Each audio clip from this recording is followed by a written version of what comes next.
Hi friends, welcome back to my YouTube channel. आज हम सीखेंगे हिंदी की रीडिंग करना। सो गाइस, जिन बच्चों को हिंदी की रीडिंग नहीं आती है वो इस वीडियो से सीख सकते हैं। स्टोरी का नेम है हमारा समाज के गौरव बनो। चैप्टर है 7। तो चलिए स्टार्ट करते हैं। यहाँ से स्टार्ट करेंगे। गाइस, मैं आपको धीरे धीरे रीडिंग कराने की कोशिश करूँगी ताकि आपको एक एक वर्ड समझ आ सके। तो चलिए स्टार्ट करते हैं। बच्चों, कोई भी सद्विचार कभी भी किसी का हृदय परिवर्तित कर सकता है। एक कहावत है, जिसे लात नहीं लगती उसे कभी भी बात लग जाती है। इस विषय में हम आपको एक कहानी सुनाते हैं। वर्षों पहले की बात है। एक जंगल में एक महात्मा अपनी कुटिया बनाकर रहते थे। उनकी दिनचर्या साधारण थी। जब कभी उन्हें खाने की चीज़ों की आवश्यकता पड़ती तो वे पास की राजधानी में जाते और भिक्षाटन करके वापस लौट आते। सदैव की भांति इस बार भी जब उनके खाने की सामग्री समाप्त हो गई तो वे राजधानी में शिक्षा मांगने के लिए घूमने लगे। घूमते घूमते वे राजा के द्वार पर भी आए।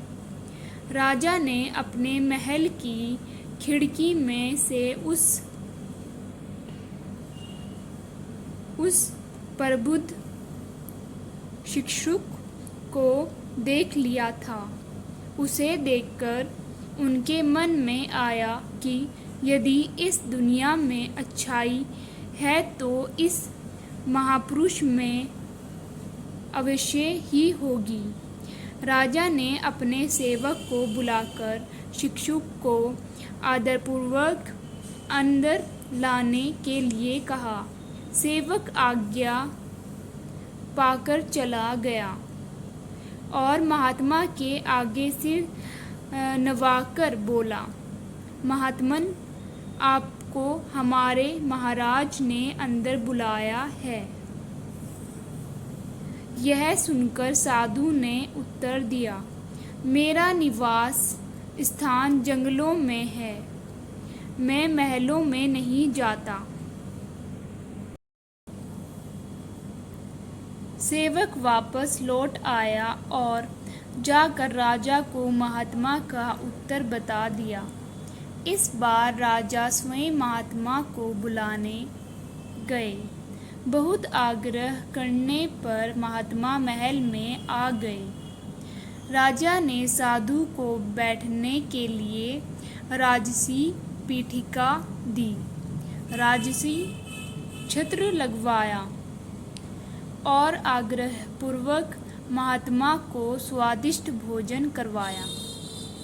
जब महात्मा भी भोजन आदि ने निवृत्त हो गए तो राजा ने उनसे पूछा,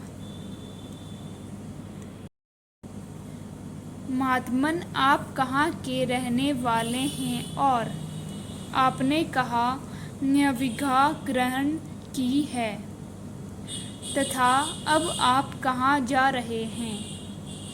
साधु ने उत्तर में कहा, अब बरसात शुरू हो गई है, अतः रहने के लिए किसी स्थान तथा खाने के लिए भोजन की खोज में घूम रहा हूँ। यह जानकर राजा ने साधु से निवेदन किया, महात्मन, आप इस राजसी उद्यान में ही रह जाइए। मैं आपके लिए यहीं एक कुटिया बनवा दूंगा। महात्मा इस बात पर राजी हो गए। राजा ने अपने नौकरों से कहकर महात्मा जी के लिए एक कुटिया बनवा दी। वे उनका पूरा ख्याल रखते थे। इस तरह साधु महात्मा उद्यान में रहने लगे। महात्मा दिन में 2 बार राजा के पास आते और उन्हें सदुपदेश सुनाते थे। राजा उनकी प्रत्येक बात बहुत तमन्यता से सुनता था। अपनी दिनचर्या का हिस्सा बनाने का प्रयत्न करता। राजा का एक पुत्र था जो बहुत ही उद्दंड और दुष्ट प्रकृति का था। वह लोगों को परेशान करने के नए नए तरीके खोजता रहता था। राजा साहब उसकी इन हरकतों को लेकर बहुत चिंतित थे। वे इस चिंता में घुले जा रहे थे कि मेरे बाद राज्यभार इसी के हाथों सौंपा जाएगा। वर्तमान में यह इतनी दुष्टता दिखा रहा है तो राजा बनने के बाद यह प्रजा पर बहुत अत्याचार करेगा। एक दिन वे इसी उधेड़-बुन में लगे हुए थे। अचानक उनके मस्तिष्क में एक विचार कौंधा। शायद महात्मा जी इसे सुधार सकें। राजा साधु के पास गए और उन्हें अपनी समस्या बताई। महात्मा जी इन सब के लिए सहर्ष तैयार हो गए। राजकुमार को महात्मा जी के सुपुर्द कर दिया गया। एक दिन राजकुमार महात्मा जी के साथ राजोद्यान में घूम रहा था।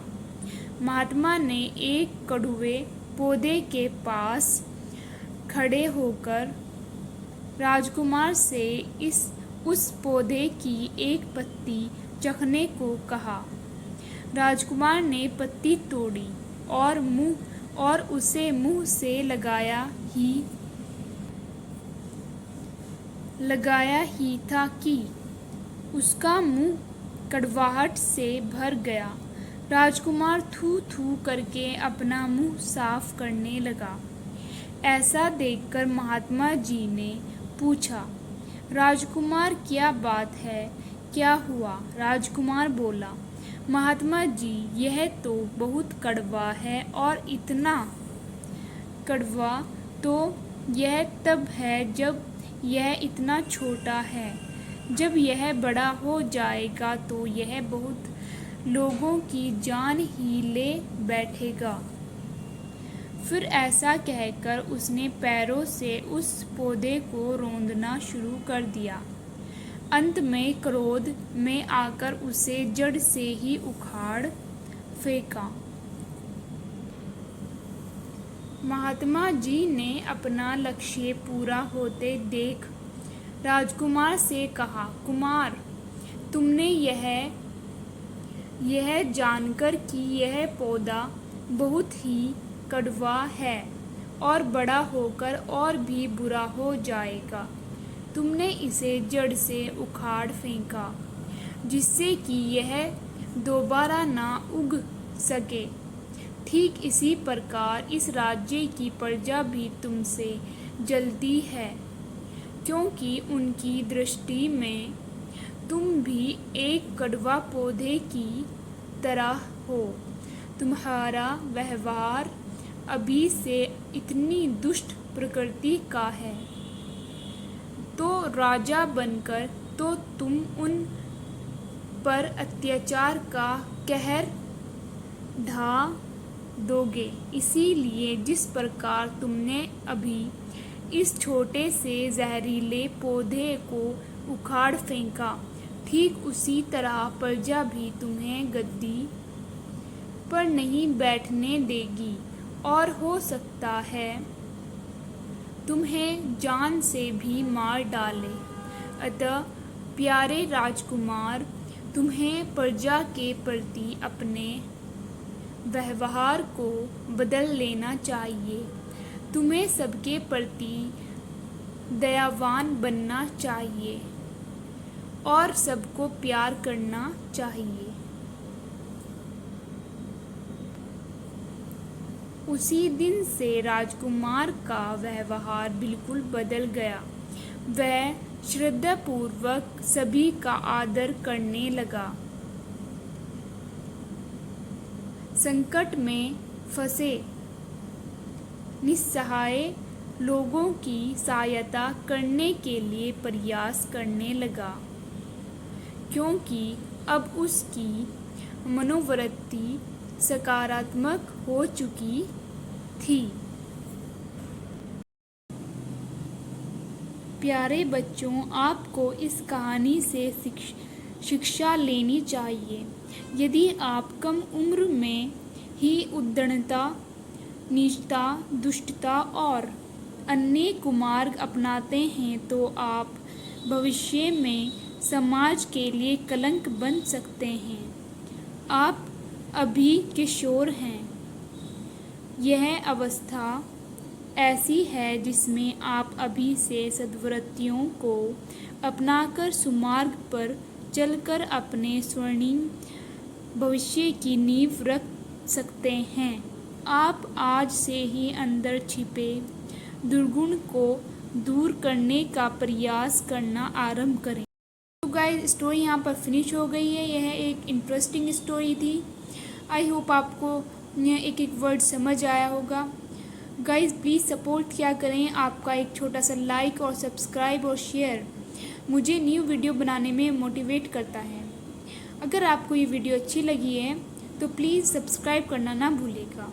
Thank you for watching.